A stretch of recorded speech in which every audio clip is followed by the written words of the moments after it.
Bonjour à tous, j'espère que vous allez bien. Je vous retrouve aujourd'hui pour une nouvelle vidéo sur Need for Speed Unbound, une vidéo dans laquelle je vous propose de tester la mise à jour qui sort demain en avance, tout ça grâce à un accès anticipé qui m'a été gentiment fourni par EA Games. Donc, ce que je vous propose dans cette vidéo, c'est de faire un petit peu de route tout simplement avec l'une des nouvelles voitures qui a été ajoutée avec cette mise à jour, voiture un petit peu ajoutée en mode surprise et secrète.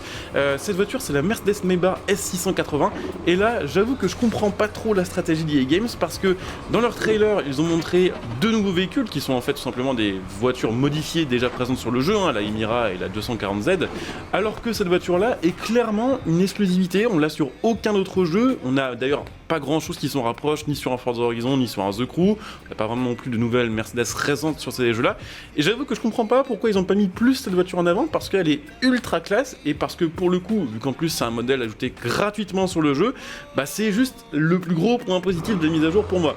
Donc ça a été vraiment une très grosse surprise de voir que cette voiture-là était la voiture secrète de la mise à jour, et qu'en plus, voilà, la très bonne nouvelle en plus de ça, c'est qu'elle est gratuite, et pour la débloquer d'ailleurs, je vais vous dire directement comment faire, il suffit de compléter 30 étoiles sur les nouvelles activités, meilleur tour, ça se fait très vite, je pense que je l'ai fait en 15-20 minutes, et ensuite vous pourrez acheter cette voiture là au concessionnaire qui coûte 230 000 $, donc c'est pas donné, mais bon, vu qu'en vrai une Mercedes comme ça, Maybach, ça coûte aux alentours des 250 000 € avant option, 230 000 $ sur le jeu, ça se tient complètement.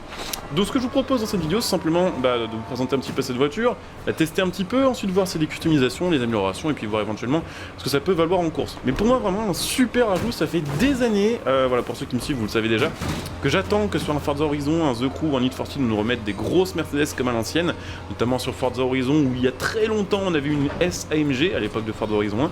Donc vraiment ultra content de voir cette voiture-là, et je trouve que pour le coup, elle colle vraiment bien à l'univers du jeu, parce que c'est une voiture qui est vraiment dans l'excès niveau luxe, et que Need for Speed Unbound, ils ont vraiment axé, on va dire, le jeu autour de l'argent et justement du luxe et de claquer son fric dans des bagnoles. Donc pour le coup, elle est juste parfaitement dans le thème. Donc voilà, sachez pour ceux qui l'ignorent que cette voiture-là est tout simplement une version spéciale de la Mercedes classe S W223, si je dis pas de bêtises. On a au final assez peu de modifications au niveau du moteur, parce que on reste sur le V12 déjà modifié par AMG, sur une S normale AMG. Donc ça fait quand même aux alentours des 600 chevaux, on a 4 roues motrices, la voiture est assez lourde, quand même plus de 2 tonnes. Donc les performances sont pas mirobolantes, mais pour une caisse justement aussi luxueuse, aussi grosse, parce que c'est vraiment gigantesque, ce truc-là, c'est une limousine, ça fait le 0 à 100 en 4 secondes 5, et ça chope 250 en vitesse de pointe avec limiteur. C'est-à-dire que sans limiteur, avec 600 chevaux, avec le couple que ça fait, même si c'est lourd, c'est probablement plus de 300 km/h en Vmax sans trop de soucis. Avec en plus un moteur hyper coupleux et dans le luxe et tout ce qui va avec. Donc franchement, je trouve que c'est un super ajout, et honnêtement ça change quand même beaucoup mon point de vue sur la mise à jour. Ça changera peut-être d'ailleurs aussi le vôtre, vous pourrez me dire ce que vous en pensez évidemment en commentaire, mais c'est vrai que ce que je regrettais jusqu'ici, c'est que la mise à jour qui s'appelait mise à jour de contenu, voilà, pour le mois de mars 2023, n'avait pas vraiment de nouveau contenu, voilà, avec quelques nouvelles épreuves, quelques nouveaux défis, et là pour le coup c'est juste une grosse surprise, et je comprends pas pourquoi pas avoir accès le trailer sur cette voiture là, parce qu'elle est beaucoup plus hypante, je trouve, que le reste de la mise à jour. Donc évidemment, vous me direz un petit peu ce que vous en pensez en commentaire de cette voiture-là, de son ajout. N'hésitez pas d'ailleurs aussi à laisser un petit like, à vous abonner pour les prochains contenus que je ferai sur les prochaines mises à jour du coup, puisque si cette mise à jour plaît, il y en aura d'autres. Et puis n'hésitez pas, pour ceux qui ont envie justement de conduire cette voiture-là sur Need for Speed et qui n'ont pas encore le jeu, à éventuellement le prendre via mon lien Instant Gaming que vous trouverez sous cette vidéo. Ça vous permet de payer le jeu moins cher, et ça soutient ma chaîne gratuitement par la même occasion. Donc n'hésitez pas, quand vous avez des jeux à acheter, des cartes d'abonnement ou autres à renouveler, allez prendre via mon lien, ça me soutient, ça vous coûte rien, et vous avez justement des petites réductions assez sympas. Donc on va se faire une petite dernière pointe de vitesse, puis après on va aller regarder les améliorations et les customisations. S'il y en a, je vous avoue que j'ai pas checké, j'avais envie de la conduire. Vraiment, ça fait, pour être vraiment honnête avec vous, je sais que ça peut paraître bizarre parce que j'ai été très critique ces dernières, on va dire, ces dernières périodes, ces dernières semaines sur Need for Speed Unbound. Mais je vous avoue que quand je vois cette voiture-là, quand je vois ce qui est ajouté chez la concurrence récemment, sur les 2-3 dernières mises à jour de Forza Horizon, ou même les 2 ou 3 dernières mises à jour de The Crew, cette voiture-là fait clairement partie des voitures que j'ai envie de conduire et que j'ai eu envie de débloquer. Et ça, franchement, c'était pas arrivé quand même sur un jeu depuis longtemps. Et même la voiture a l'air d'être assez cool, elle est très lourde, donc beaucoup de dégâts sur la police. Et puis bon, alors c'est vrai que le stock, c'est pas un foudre de guerre non plus. Après, le son est sympa, la voiture est magnifique, et ce que je vous propose, c'est d'aller regarder un petit peu justement les customs. Alors oui, c'est vrai d'ailleurs, je vous avais parlé de ça dans la vidéo où je présentais un petit peu les mises à jour. C'est vrai que il y avait eu du teasing justement sur une voiture mystérieuse qui s'appelait la Ultimate Luxury, Et ce qui est assez marrant du coup, c'est que Maybach font une voiture aussi qui s'appelle la Ultimate Luxury. Et c'est un SUV électrique, et c'est vrai que quand ça a été teasé, du coup je me suis dit putain, fait chier, c'est la seule vraie nouvelle voiture de la Mage, c'est une casse électrique, un SUV, franchement ça casse les couilles. Et au final, c'est ça. Donc voilà, c'est une petite ref à Maybach aussi, mais c'est pas la même Maybach. Bref, on rentre. Oula, par contre le freinage, c'est vrai qu'avec 2 tonnes, c'est un peu à veau à ce niveau-là, mais bon, on va faire avec. En tout cas, voiture vraiment jolie, l'intérieur est modélisé, même si malheureusement on n'a pas la vue intérieure, c'est quand même un peu con. Mais ouais, voiture jolie, son sympa, et puis performance, on va dire pour une caisse full stock, correcte, vu son poids. Donc maintenant les gars, on va passer aux customisations et aux améliorations, s'il y en a, encore une fois, peut-être qu'il n'y en a pas, s'il n'y en a pas, tant pis, on ira la tester full stock en course, et ce sera la fin de la vidéo. Mais en tout cas, hyper cool de vous présenter cette voiture là. Sachez quand même, c'est vrai qu'elle est énorme cette voiture là, même au niveau de la caméra on sent que ça a un petit peu de mal à s'afficher. Mais la voiture IRL fait quand même quasiment 5,50 m de long et 1,95 m de large. C'est-à-dire que c'est plus grand que moi en largeur. Littéralement, je fais 1,88 m quand même. Donc ouais, assez fou. Et bah écoutez, par contre on commence par le style, il y a des kits carrosserie, oh là là. Ok, bon alors en vrai je m'attendais à pire, j'ai fait un oh là là parce que le Mansory c'est pas toujours le plus stylé des kits. Mais ouais, ok, c'est cool.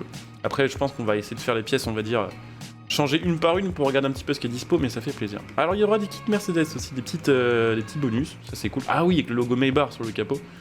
Ok, sympa. Qu'est-ce qu'on a au niveau des pare-chocs? Bon, on va voir le kit Mansory qui va revenir, et au final, le reste du kit Speed Hunters. Mais on va voir, peut-être qu'il y a d'autres petites améliorations cachées. Ah ok, les feux teintés noirs. Ok, bon après ça fait un peu chelou parce qu'en fait cette voiture là de base a une vibe on va dire hyper luxe. Et si on commence à mettre des trucs Speed Hunters comme ça fait luxe course et genre luxe course ça match pas bien de ouf je trouve ensemble. Donc bon, on va peut-être faire des customs un peu light, mais histoire de garder quand même un peu l'esprit de la caisse de base. Mais ouais, pour ceux qui veulent se faire des trucs vraiment cons, il y aura moyen. Même en vrai je trouve que là les ailes élargies c'est pas forcément choquant non plus. Mais bon, on est parti sur le kit Mansory, je pense qu'on va quand même le mettre. Les splitters j'en ai pas mis, lame de pare-choc tiens, on en a. Alors après, faudra voir si ça fait pas too much. Après voilà, la voiture, cette voiture-là est déjà dans l'esprit, une caisse qui est dans l'excès. Donc, du moment qu'on rajoute pas des spoilers de 6 bornes dessus, je pense que ça passera. Alors les jantes par contre, je pense qu'on va pas les changer, je vais quand même regarder des fois qu'il y aurait d'autres jantes Mercedes. Ah oh, il y a les jantes Mansory. Bah franchement, niveau custom, ça tue. J'allais dire oui justement garder des jantes dans le même esprit c'est important parce que si on commence à mettre des jantes de japonaises ou de muscle car là-dessus ça va faire vraiment bizarre. Après chacun fait ce qu'il veut, c'est juste que moi c'est mon style de customisation, j'aime bien garder on va dire un minimum l'esprit de base de la voiture tout en customisant un peu et je sais que c'est pas le cas de certains, mais voilà, chacun son truc, vous me direz évidemment en commentaire ce que vous en pensez. Un petit peu de choix aussi au niveau des rétros, bon, ça c'est assez classique. Au niveau des ailes arrière, qu'est-ce qu'on a? Alors il n'y a pas de custom Mansory pour l'arrière, donc faudra voir si ça fait pas trop bizarre. Mais ça a l'air de le faire. L'aileron, qu'est-ce qu'on a? Oh, on a un petit peu de choix. Après l'aileron, justement, je pense que là, ça va être le problème sur cette voiture-là. Je pense qu'on va juste pas en mettre. À la limite, ça pourrait passer. Mais bon, voilà, il n'y a pas vraiment besoin non plus. C'est vrai que cette voiture-là, de base, a 0 aileron. Je me demande comment ça tient la route à haute vitesse. Parce que... bon, après, c'est vrai que c'est assez lourd. Il y a les 4 roues motrices et tout. Mais... je sais pas, niveau aéro, ce que ça donne. Alors, feu arrière, qu'est-ce qu'on a? On a rien, comme ça, c'est réglé. Pare-choc arrière, la suite du kit Mansory qui est quand même un peu plus sportif que celui de base. Ok, diffuseur. Oh là là, c'est trop, c'est beaucoup trop. Je vous montre quand même pour ceux qui ont envie de changer le diffuseur, mais c'est vraiment extrême. Celui-là, à la limite, pourrait passer s'il n'y avait pas les trucs sur le côté, quoi. Dommage. Puis échappement. Ah, du coup, il y a quand même le choix, ok. Bah, je pense qu'on va laisser celui de base, il épouse bien les formes, on va dire, des ouvertures. Donc ouais, voilà, avec le kit Mansory, c'est vrai que tout de suite ça fait un peu extrême. Enfin un peu plus extrême, chacun aimera ou pas. Moi je teste comme ça pour la customiser, pour montrer un peu les customs. Après je vous avoue que moi je vais la rouler stock en fait, clairement au niveau de son apparence. On peut même la rabaisser et tout. Ok, et ensuite évidemment on va les performances. Alors il y aura des swaps disponibles sur cette voiture là. Sachez que bon de base, le moteur donne 950 chevaux, ce qui devrait bien le faire. Mais il y a des swaps sympas dispo dessus, notamment le swap W16 8, donc le moteur de Bugatti. Si vous avez envie, c'est faisable. Mais voilà, je vais la garder comme ça, on va essayer de la pousser. Ah, de base elle est en A? Ok. Bah, elle va monter en AS+, quand même, je pense, avec les pièces qu'elle a. 370 km/h en vitesse de pointe déjà, ouais, ça fait une grosse différence quand même. Et donc oui, au final, avec l'aspiration modifiée, de toute façon, on sort 1200 chevaux. C'est pas mal quand même. Je regarde, le meilleur apparemment c'est Compressor Roots pour l'accélération, forcément beaucoup plus de couple et vu que c'est une 4 motrice ça les passe bien. On va peut-être mettre ça, ça changera un peu du biturbo. Après, c'est vrai que ça va peut-être faire un peu chelou parce que le son va être modifié, mais on verra. Qu'est-ce qu'on a après niveau suspension? Elle va peut-être monter même en S+, enfin je veux dire en top S400 celle-ci. Hein. On n'est pas loin en tout cas. Avec des meilleurs pneus, peut-être que ça peut le faire. En pneu route, non. L'indice performance ne mange plus, donc ouais, bah on va être lock en... un petit peu en dessous du max du jeu. Mais avec une caisse qui a quand même de base une putain de limousine. Donc c'est plutôt cool quand même. Boîte 8 évidemment. Différentiel course. Et donc oui, cette voiture ne monte pas totalement en S400. Donc on va quand même finir de se l'améliorer. On va mettre ni trop frôlement et ni trop adhérence. Je pense que ça va pas être une voiture de drift de fou. Donc on va pas trop chercher le pilotage drift. On va mettre en adhérence nitro. Je vous montre aussi les réglages pour ceux qui souhaitent. La tenue de route, de toute façon moi je vous le dis, on va mettre full adhérence, cette voiture là de toute façon n'a pas d'intérêt en drift à mon avis, donc on va pas trop chercher. Et si je monte l'appui, on perd quand même un indice perf, ok donc on va le laisser au milieu. Et bah écoutez, on va aller à un rassemblement d'épreuves et puis on va se tester en course pour voir un petit peu ce que ça peut donner. Et bah écoutez, c'est parti, on va se faire un petit test de notre Maybach Mercedes améliorée là sur une course de vitesse. De toute façon, celle-ci, je me suis dit qu'en as des virages c'était con parce que c'est clairement pas une voiture de ville donc ça sert à rien du tout. En off-road, bon voilà, c'est pareil, en drift ça n'a pas trop d'intérêt non plus. En tout cas, j'espère que cette voiture vous aura plu, que la vidéo vous aura plu. Peut-être qu'avec un petit peu de chance, cette voiture vous aura aussi peut-être fait un petit peu changer d'avis sur la mise à jour. Je vous avoue que moi en tout cas c'est mon cas, je comprends vraiment pas le délire d'Alpine Cars d'avoir mis l'accent sur les trailers au niveau de deux voitures qui sont déjà plus ou moins sur le jeu de base, voilà, et en plus une autre elle qui est payante avec l'EA-Play. Je comprends pas pourquoi ils ont axé leur com là-dessus plutôt que sur cette voiture là, voilà, c'est un peu chelou sachant qu'elle est gratuite, que c'est une vraie nouveauté, qu'à mon avis Mercedes récente, ultra luxe, ça plaît un peu à tout le monde quoi, donc un peu chelou. En tout cas, pour moi c'est vraiment le cas, hein, cette mise à jour, vraiment je trouvais que ce qui manquait pour une mise à jour du contenu c'était le contenu, et mine de rien, bah, ça fait plaisir. J'espère qu'il y aura d'autres mises à jour qui resteront dans ce délire là pour les prochains contenus ajoutés. Et puis bon, faut pas oublier qu'à côté de ça, dans les mises à jour, enfin dans cette mise à jour là en tout cas, on a quand même quelques nouvelles features, la présence de la police en open world, en multijoueur, putain fait chier, également des nouvelles épreuves solo et multi là, avec justement les contrôles à montre à réaliser. Donc c'est cool, au final, il y a des petites nouvelles choses à faire. Et c'est un peu plus hypant que ce que je pensais.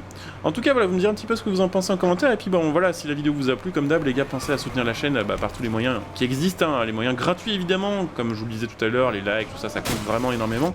Vous pouvez évidemment soutenir la chaîne gratuitement aussi en faisant vos achats via mon lien matériel.net, hein, pour tout ce qui va être achat de matos gaming, que ce soit des composants PC, que ce soit des configs, que ce soit des volants, des manettes. N'hésitez pas. Vous pouvez évidemment aussi venir me follow sur Twitch, sachant que cette semaine, du coup, je vais probablement faire un petit peu de live sur Unbound pour tester la nouvelle mise à jour et compléter les nouveaux contenus. Donc n'hésitez pas à venir follow, n'hésitez pas évidemment si vous en avez envie à utiliser votre Twitch Prime hein, pour me soutenir gratuitement sur Twitch et profiter de plein de petits bonus. Et puis pensez évidemment, pour ceux qui sont intéressés, qu'il faut aussi devenir des soutiens de la chaîne via le bouton rejoindre cette vidéo et qu'il y a plein de bonus là aussi, selon le rang que vous choisirez. Et que tout ça c'est des soutiens qui sont importants pour la chaîne. Donc merci à tous ceux qui y penseront. Écoutez, nous on va juste essayer de terminer cette petite épreuve. Bon, je pense que pour rattraper Shimizu ça va être compliqué, de toute façon Shimizu en S+, en course de vitesse c'est toujours compliqué à part avec certaines voitures. Là bon, honnêtement niveau performance, la Maybach elle est pas si folle que ça, elle a une grosse accélération de 200 à 300 km/h. En dessous de ça, le 0 à 100 il est pas si fou parce que je sais pas, les rapports sont un peu courts et on peut pas régler la longueur de la boîte sur ce jeu là, donc c'est un peu dommage. Après niveau freinage c'est toujours un problème, on va pas se le cacher. Et puis niveau appui c'est pas fou, donc c'est vraiment une caisse je pense plus de catégorie A+, ou S à jouer. Parce que de toute façon à 350 elle a pas l'adhérence qu'il faut et de toute façon on se fait un peu laminer par des hypercars. De toute façon c'était prévisible, je voulais la tester quand même au max pour voir un petit peu ce que ça peut donner. Après elle est loin d'être nulle, hein. Je pense qu'elle est en fait dans la moyenne. Voilà, ce qui est très très cool pour une caisse de ce gabarit là et de ce type là. Donc dans tous les cas, voiture à mon avis à jouer en A+, en S, voiture en tout cas impérativement à débloquer, c'est gratuit donc profitez-en. Et puis voiture qui est juste une très très bonne idée d'ajout je trouve, et qui colle parfaitement bien à Need for Speed Unbound. Nice. Allez écoutez, je coupe la vidéo ici, je vous dis à très bientôt, bon jeu à tous, ciao.